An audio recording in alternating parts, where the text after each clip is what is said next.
Imaginez la scène. Un village paisible, niché dans les collines verdoyantes du nord-ouest du Cameroun. On est dans la nuit du 21 au 22 août 1986. Et la nuit, elle est d'un calme absolu. Vraiment. Pas un orage, pas le moindre souffle de vent. Les familles dorment, les animaux sont silencieux. Et puis, d'un seul coup, sans explosion, sans un cri, sans aucun avertissement, le village de Nios et les hameaux autour s'éteignent. Au lever du soleil, la scène est apocalyptique. Le bilan est, j'ai du mal à trouver les mots, plus de 1700 personnes sont mortes. Des milliers de têtes de bétail gisent sans vie. Et le plus glaçant, c'est qu'il n'y a aucune blessure, pas une goutte de sang, juste un silence total, complètement irréel. Un tueur invisible, sans odeur et sans couleur, a balayé la vallée. C'est, c'est une scène qui défie l'entendement, en fait. Notre cerveau, il est habitué à associer une catastrophe de cette ampleur à de la violence. Voyez. Oui, du bruit, de la destruction. Exactement. Un tremblement de terre qui fissure le sol, une éruption qui crache des cendres, ça laisse des traces visibles. Là, c'est tout l'inverse.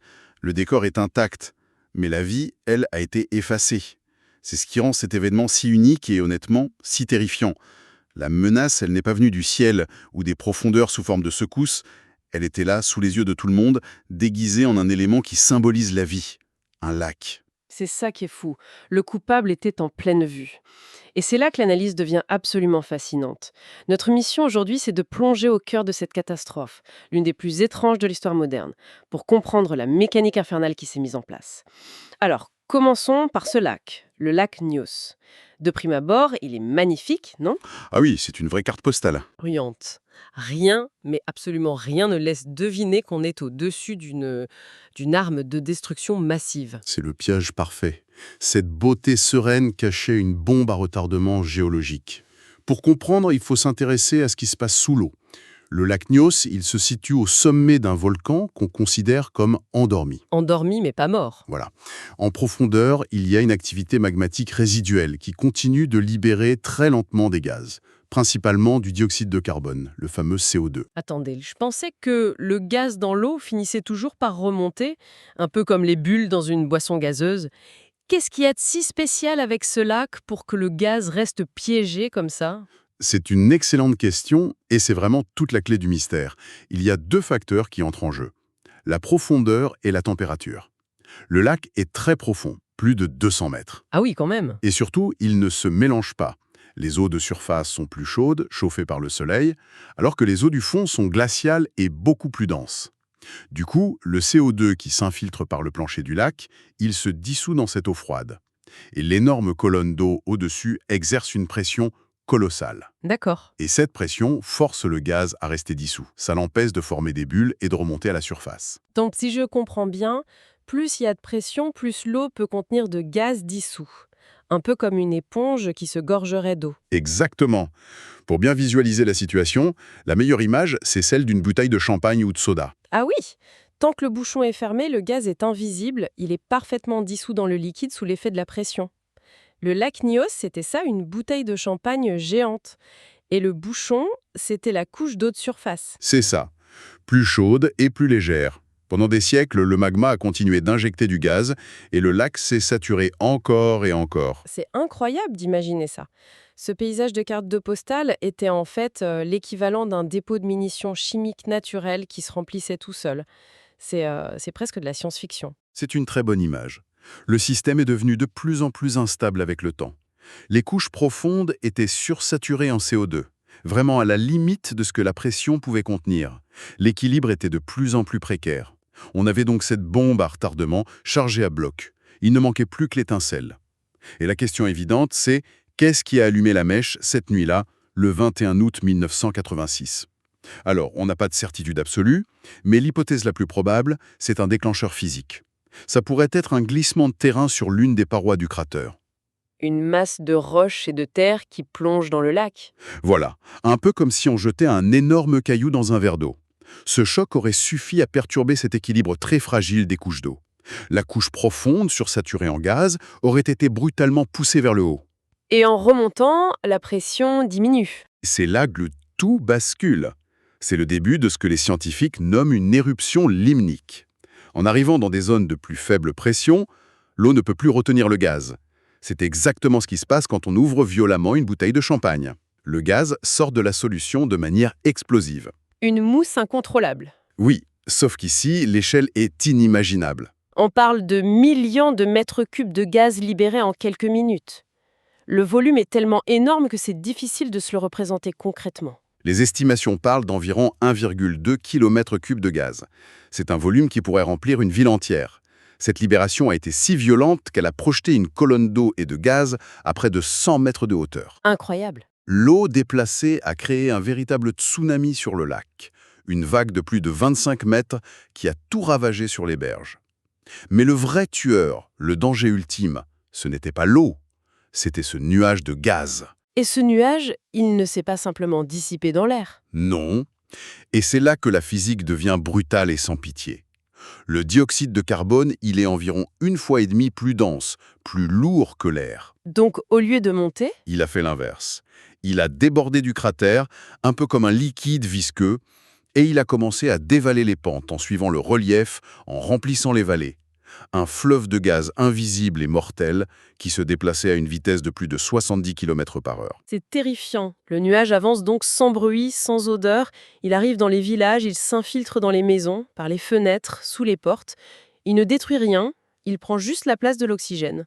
Les gens, endormis pour la plupart, ont simplement cessé de respirer. L'asphyxie a dû être quasi immédiate. Les animaux dans les champs, les oiseaux, même les insectes, tout ce qui avait besoin d'oxygène a succombé. À haute concentration, le CO2 est foudroyant. Au-delà de 30% de concentration dans l'air, la mort survient en quelques secondes. Le nuage qui a déferlé sur Nios avait sans doute des concentrations bien plus élevées près du sol. Les victimes n'ont eu aucune chance. Elles se sont endormies pour ne jamais se réveiller. Il y a une phrase qui revient souvent pour décrire la scène du lendemain, elle est terrible. Le village est figé. On imagine les premiers arrivants des zones épargnées qui découvrent leurs familles, leurs voisins, leurs animaux. Tous sans vie, sans aucune blessure, comme si le temps s'était soudainement arrêté. Une vision d'apocalypse silencieuse. L'incompréhension a dû être totale. Absolument. Pour les premiers témoins, ça ne pouvait relever que du surnaturel, une malédiction, une punition divine. Oui, comment expliquer rationnellement une telle hécatombe, sans guerre, sans incendie, sans aucune cause visible? Pourtant, il y a eu quelques survivants. Comment c'est possible? Comment certains ont pu échapper à ce fleuve de gaz? Leur survie tient à la physique même du nuage. Comme il était plus lourd que l'air, il est resté collé au sol, en formant une couche épaisse d'environ 50 mètres. Ah, d'accord. Les personnes qui, par chance, vivaient sur des collines ou des terrains un peu plus élevés, se sont retrouvées littéralement au-dessus du danger. Elles respiraient de l'air pur pendant que la mort passait en contrebas. Et les autres? Survivants? D'autres ont survécu parce qu'ils se trouvaient simplement en dehors de la trajectoire du nuage. Mais leurs témoignages sont glaçants. Se réveiller au milieu des corps, dans un silence de mort, sans la moindre idée de ce qui a bien pu se passer. Alors, comment est-ce qu'on passe de ce mystère total, de cette scène de fin du monde, à une explication scientifique claire? C'est là que la communauté scientifique internationale est intervenue. Très vite, l'hypothèse du gaz volcanique a émergé. Le souvenir d'un événement similaire, mais de bien moindre ampleur, survenu 2 ans plus tôt au lac Monoun, non loin de là, a mis les chercheurs sur la bonne piste. Ah, ce n'était pas la première fois. Non, mais Nios était d'une toute autre échelle. Les scientifiques ont analysé l'eau du lac et ils ont découvert des concentrations de CO2 ahurissantes dans les profondeurs. Le puzzle s'est assemblé et le diagnostic est tombé. Une éruption limnique, c'est un phénomène si rare que, avant ces 2 événements, il était presque théorique. Personne ne se méfiait vraiment de ces lacs. On ne se méfie pas de ce qu'on ne connaît pas. C'est ça. Une fois qu'on a compris le mécanisme, la question suivante est évidemment comment empêcher que ça recommence? On ne peut pas simplement vider le lac. Non, mais on peut le faire respirer. La solution mise en place est à la fois simple dans son principe et terriblement ingénieuse. On a installé de longs tuyaux qui plongent jusqu'aux couches profondes du lac. Et comment ça fonctionne? Il suffit d'amorcer le processus une seule fois en pompant un peu d'eau vers le haut. Ensuite, un effet de siphon auto-entretenu se crée. L'eau saturée en gaz remonte dans le tuyau, la pression chute, le CO2 forme des bulles.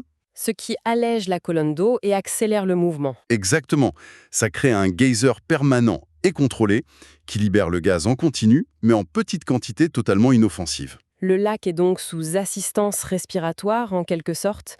On lui a posé des soupapes de sécurité pour qu'il ne puisse plus jamais exploser. C'est exactement ça.